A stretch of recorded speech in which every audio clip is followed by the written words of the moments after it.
Looking for a guide to the Multiverse of Madness? In this episode of Marvel Toy Talk, we're taking a look at 6 different Marvel Legends of Doctor Strange, ranked from best to worst. And if you're new here, so am I. Would you mind hitting the like and subscribe button for more Marvel Toy Talk content? Let's get into it. The 6 different Marvel Legends we're taking a look at starts out with the Doctor Strange from the Multiverse of Madness wave, followed by Defender Strange, then the Walmart exclusive Doctor Strange. We're also taking a look at Doctor Strange Supreme, and then the last 2 are the Doctor Strange from Spider-Man No Way Home's wave and the Astral Projection Doctor Strange. This 2-part video starts with Defender Strange, and this is the Target exclusive, retails for around $31.50. Let's take him out of the package to take a look and see what it comes with.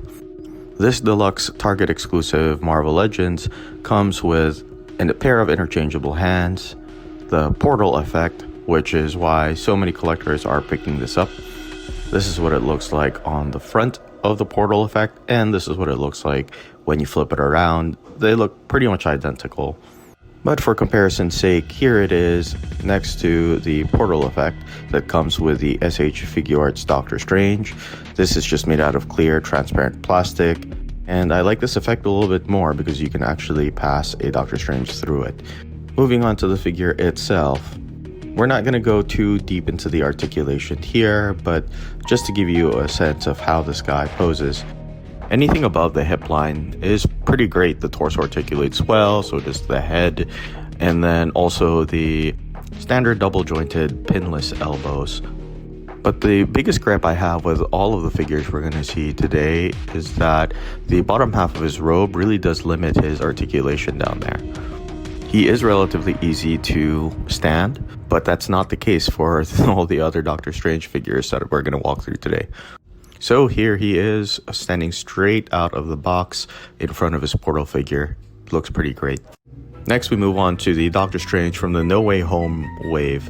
This is part of the Armadillo Build-A-Figure piece that comes with the Armadillo head. And at the time of this recording, you can pick him up for about $29 on Amazon. Taking him out of the box, here he is, stood right in front of the portal effect from the Defender Strange deluxe figure, and he looks pretty good. Now, he comes with 2 shields, also called Tau Mandalas. They are this orange yellowish color, as well as 2 gripping hands. And the figure itself comes with portal summoning hands. But let's take a closer look at the other side of the Tau Mandalas. The sculpting on these shields are really quite exquisite. The plastic is bendable / malleable. And here is what they look like on Doctor Strange himself. Besides the Tau Mandalas and the interchangeable hands, here he is next to Defender Strange. Let's take a closer look at the other accessories he comes with. Here are the 2 figures stripped of all of their accessories, except for the portal behind them. This Doctor Strange does come with the Eye of Agamotto that drapes around his neck. This is a great detachable accessory because you can drape him around some of the other Doctor Stranges, such as putting him on Defender Strange if you really want to, and it looks pretty good. And here are the Tau Mandalas on Defender Strange.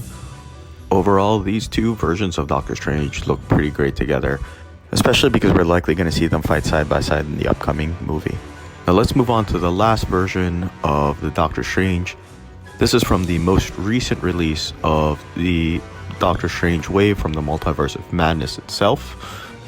This does not come with any of the Rintrah Build-A-Figure pieces, but let's see what kind of Doctor Strange he is. We'll see what kind of Doctor Strange you are. Right out of the box, this Doctor Strange already looks way more detailed than the one from No Way Home. Let's take a look at the accessories and the figure itself. Right out of the package, the first thing that I noticed was the Cloak of Levitation. Now, the cloak in this Doctor Strange is just really quite beautiful. When you compare that cloak to this cloak from the Spider-Man No Way Home wave, you can see some pretty big differences. The cloak from the most recent release is richer. It also does not have a peg for the back, and that means you can use this Cloak of Levitation on other Doctor Stranges. Well, you can't for the other one. Putting that into practice, here is what the new Cloak of Levitation looks like on Defender Strange. Now let's take a look at the figure itself. The first thing that strikes me about this figure, looking at him up close, are two things. First is the head sculpt, and the second is the Eye of Agamotto. It now sits embedded in his chest, much like the arc reactor from Tony Stark, instead of as a necklace. I will say the ab crunch on this most recent Doctor Strange is a lot deeper than the one from the No Way Home wave. And finally, another call out is that the plastic of the robe on this one does allow for much more dynamic poses. But the one gripe I did have about this figure for whatever reason is that he was a little bit harder to stand on his own than the other Doctor Stranges. Let's take a closer look at the other accessories. Starting off with the Tau Mandalas. Looking at these compared to the other No Way Home Tau Mandalas, this one, A, is sturdier, and B, also has more detail and a clearer color, more transparent color to it, that is. While on camera you might not be able to see the big difference, in person I can just feel how much better of a quality these shields / mandalas are from the newer Doctor Strange. Putting them side by side, you can really see the detailed difference. The Tau mandalas of the more recent Doctor Strange are superior to the one from the No Way Home wave. But let's take a closer look of those two figures side by side to see what the difference actually is. Besides the Tau mandalas, you can see that the head sculpts are also quite different. The one on the new Multiverse of Madness wave just has a ton more detail. The one from the No Way Home wave is still passable. But I still keep going back to the accessories, and I will say the accessories of the one from the Multiverse of Madness wave is just way better. Next, let's take a look at the head sculpts, because there are some reviews on YouTube today that say if you have one, you don't need to pick up the other, but I would actually recommend picking up the one from the Multiverse of Madness wave more than the one from the No Way Home wave if you have not already done so. And we'll look at the head sculpts as well to show you why. It's amazing to note that both of these figures were released just within months of each other, but the quality of the head sculpts on the more recent release really does look so much better than the one from the No Way Home wave. The softness of the plastic and the quality of the accessories are also far superior to the one from the No Way Home wave. Now let's go ahead and pop both of their heads off, and let's take a closer look at the head sculpts to show the actual difference. Here's a closer look at the head sculpt from the more recent Doctor Strange from the Multiverse of Madness. You can see that the detail of the wrinkling as well as the goatee just looks more natural. His piercing blue eyes definitely come through quite a bit more in this head sculpt than the other one, and this one just looks a lot more lifelike for the head sculpt of Benedict Cumberbatch. Now let's take a look at the one from the No Way Home wave next. Now here's the head sculpt from the Spider-Man No Way Home wave Doctor Strange, and you can see that the paint job, while still quite good, the streaks of silver on both sides of the head, when you compare it to the more recent Doctor Strange head sculpt, you can pause here for a closer look.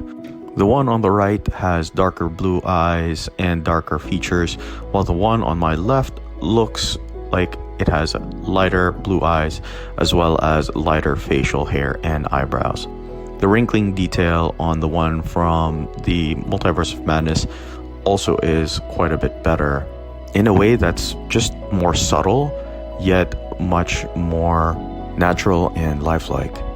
But for the sake of experimentation, I swapped the heads out, and you can see the No Way Home head sits a little bit high on the body of the Multiverse of Madness. And while the Multiverse of Madness head does fit fine on the No Way Home body, it does feel quite loose. So let's put them back on the right bodies. Now wrapping up the review of these three different Doctor Stranges, here is my ranking. Before taking these figures out, I would have definitely gone with Defender Strange first because of the portal effect, followed by the No Way Home Doctor Strange. And if I had just taken other reviewers' word for it, I would not have picked up the Multiverse of Madness Doctor Strange. But after the side-by-side comparison, I'm actually going to switch my order of recommendation. If you're looking for the best Doctor Strange in Marvel Legends form to date, get the Multiverse of Madness one. If you're looking for a portal effect, definitely pick up the Defender Strange. And if you really want a detachable Eye of Agamotto or the Armadillo Build-A-Figure piece, then pick up the No Way Home Strange. And that's a wrap for part 1 of the 2-part Doctor Strange Marvel Legends series. Like, subscribe, and share with a fellow collector, and stay tuned for part 2, where we rank all of Strange's side by side.